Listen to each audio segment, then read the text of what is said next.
First, we have to understand what is glycolysis, and it's the premier metabolic pathway responsible for the creation of ATP, pyruvate, and NADH.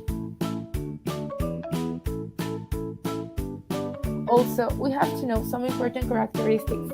For example, that is an anaerobic reaction, starts in the cytosol, and we're going to break up glucose 6-carbon ring into 2 3-carbon molecules.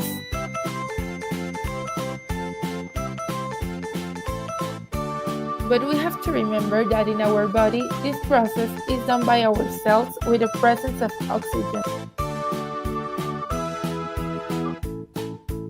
Process of released energy because of the degradation of simple sugar units. We need to have clear that is the conversion of 1 molecule of glucose into 2 pyruvates and 2 NADH. Also, we are going to obtain 4 ATPs.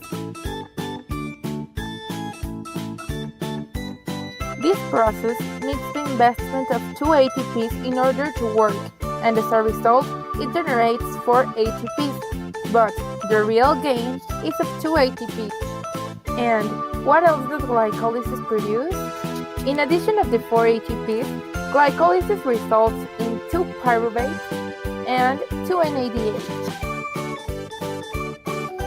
It is very important to understand the role of NADH, and it is going to be used to power more ATP later in the process. Steps for the glycolysis. In the first step, the glucose is phosphorylated by ATP to form a sugar phosphate.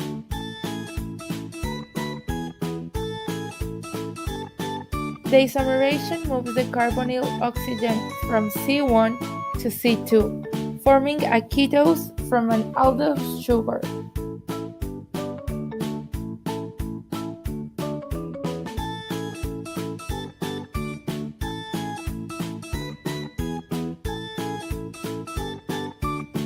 Fructose 1,6-biphosphate breaks down to generate 2 3-carbon sugars, dihydroxyacetone phosphate and glyceraldehyde 3-phosphate.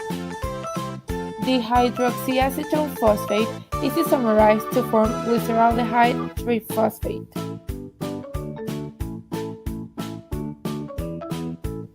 Two molecules of glyceraldehyde 3-phosphate are oxidized, and a new high-energy anhydrate linkage to phosphate are formed. In the step number 7, the transfer to ADP of the high-energy phosphate group that was generated in the step 6 forms ATP. The remaining phosphate ester linkage in 3-phosphoglycerate, which has a relatively low free energy of hydrolysis, is moved from C3 to C2 to form 2-phosphoglycerate.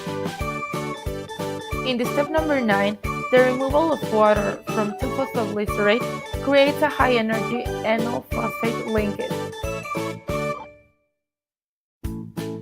Finally, the transfer to ADP of the high-energy phosphate group that was generated in step 9 forms ATP, completing glycolysis. It is important to highlight that glycolysis is the fastest way for the cell to obtain energy.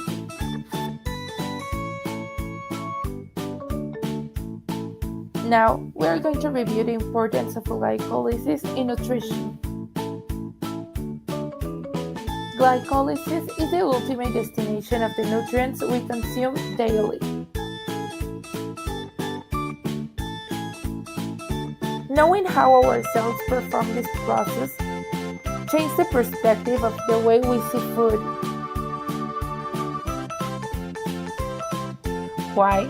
Because some foods consumed in excess cause that this process gets altered or stored in the body, causing many health problems.